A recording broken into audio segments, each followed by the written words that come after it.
Hello मेरे नन्हे बच्चों, स्वागत है आपका कक्षा 4 में। और आज हम कराने जा रहे हैं एकलव्य हिंदी पाठ्य पुस्तक बाय एडोराइज इंडिया से बहुत अच्छी कविता पाठ नंबर 13 और कविता का नाम है स्वच्छ भारत का संकल्प। यह एक शिक्षाप्रद कविता है बच्चों, और इससे हमें क्या शिक्षा मिलती है, चलिए कविता के द्वारा हमें पता चलेगा।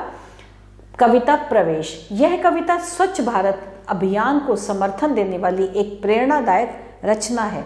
इसमें बताया गया है कि भारत को स्वच्छ और स्वस्थ बनाने के लिए हर नागरिक को मिलकर काम करना होगा। कविता में गंदगी से होने वाली बीमारियों और साफ सफाई से होने वाले लाभों का उल्लेख किया गया है। यह कविता बच्चों में बचपन से ही स्वच्छता के संस्कार जगाने का संदेश देती है। चलिए कविता प्रारंभ करते हैं। स्वच्छ भारत के स्वप्न को सबको मिलकर पूरा करना है।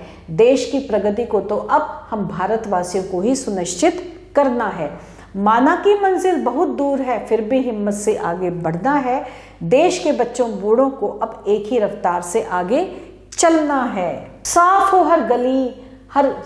हर घर गली चौराहा, यह बात सुनिश्चित करना है। देश को खुले में शौच जाने से अब मुक्ति हमें दिलाना है।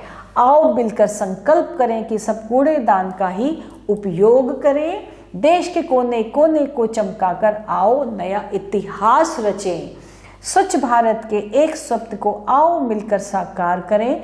बच्चों को बचपन से ही हम स्वच्छता का अब ज्ञान दें। स्वच्छ रहेगा जब अपना भारत, तभी तो स्वस्थ बन पाएगा। डेंगू चिकनगुनिया से अब हमको स्वच्छता ही आज़ादी दिलाएगा। स्वच्छता के हैं कई फायदे जो आजीवन काम आएंगे। कुछ आपके व्यक्तित्व की आभा बढ़ाकर तो कुछ देश हित के लिए जाने जाएंगे। स्वच्छ बनेगा अपना भारत, अब वो दिन ज्यादा दूर नहीं। जागरूक है देश का अब हर नागरिक, पूरे होंगे स्वच्छता के अभियान सभी। तो ये थी हमारी आज की कविता, जिसके रचयिता हैं कनक मिश्रा।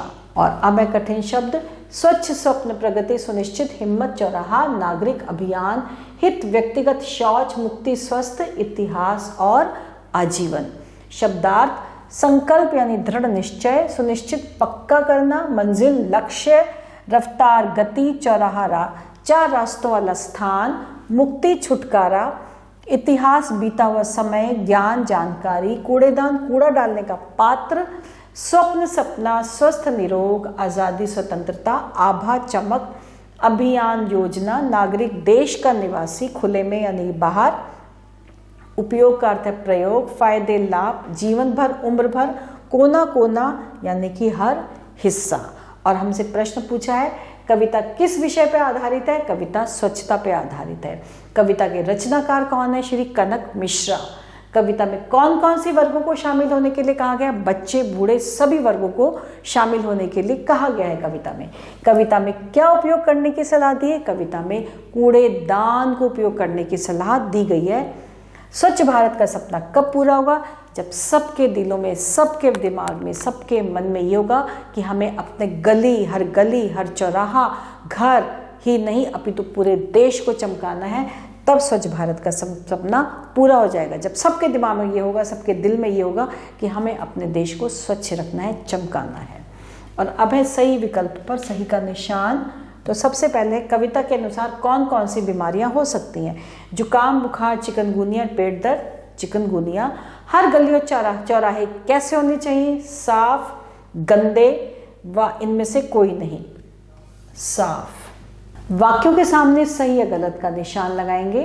कविता में स्वच्छता से प्रेरणा लेने की बात कही गई है, बिल्कुल सही। इस कविता में केवल बच्चों को स्वच्छता का पाठ पढ़ाने को कहा है? जी नहीं, बच्चों, बड़ों, बुजुर्गों सभी को। तो इसमें खाली बच्चों को नहीं। देश की प्रगति का रास्ता स्वच्छता से होकर गुजरता है, बिल्कुल सही। कविता में कूड़ेदान का विरोध किया गया, गलत। कूड़ेदान का तो कहा गया ही, आप कूड़ेदान का ही प्रयोग करें। स्वच्छता से बीमारियों से बचा जा सकता है, जी हाँ, बिल्कुल सही। और अब है प्रश्नों के उत्तर। कविता में स्वच्छ भारत के लिए क्या संकल्प लेने को कहा गया? कविता में स्वच्छ भारत के लिए हुआ है कि हमें यह संकल्प लेना है कि हमें अपने भारत को, अपने देश को स्वच्छ रखना है। और इसके लिए हमें हर गली, हर चौराहा, हर जगह को साफ रखना है, चमकाना है। और हमें कूड़ेदान का ही प्रयोग करना है। कवि ने किस बीमारी से स्वच्छता के द्वारा मुक्ति मिलने की बात कही है? कवि ने बोला चिकनगुनिया, हैजा, डेंगू आदि से बीमारियों से हमें मुक्ति मिल जाएगी अगर हम भारत को स्वच्छ रखेंगे। स्वच्छता से क्या लाभ है? स्वच्छता से सारे ही लाभ है बच्चों। रोगों से मुक्ति मिलती है, स्वच्छ भारत होता है, ठंड जो अगर आपके जो प्रदूषण से भी रहित होता है, गंदगी नहीं होती है, बीमारियां नहीं होती हैं, तो स्वच्छता से तो हमें लाभ ही लाभ होता है। किस गति से बच्चों और बूढ़ों को चलने की बात कही है? तीव्र गति से बच्चों और बूढ़ों को चलने की बात कही है कि फौरन चलते जाइए, चलते रहिए, तेज गति से चले।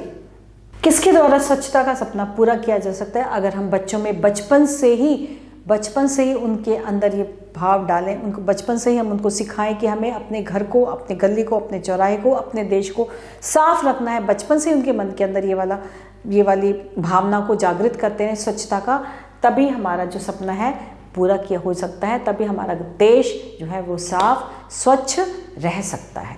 तो बच्चों, इसके साथ हमारा ये आज का पाठ, आज की कविता जो बहुत अच्छी शिक्षाप्रद कविता थी, समाप्त होती है। नए पाठ के साथ हम बहुत जल्दी आपके समक्ष प्रस्तुत होते हैं। तब तक के लिए आभार।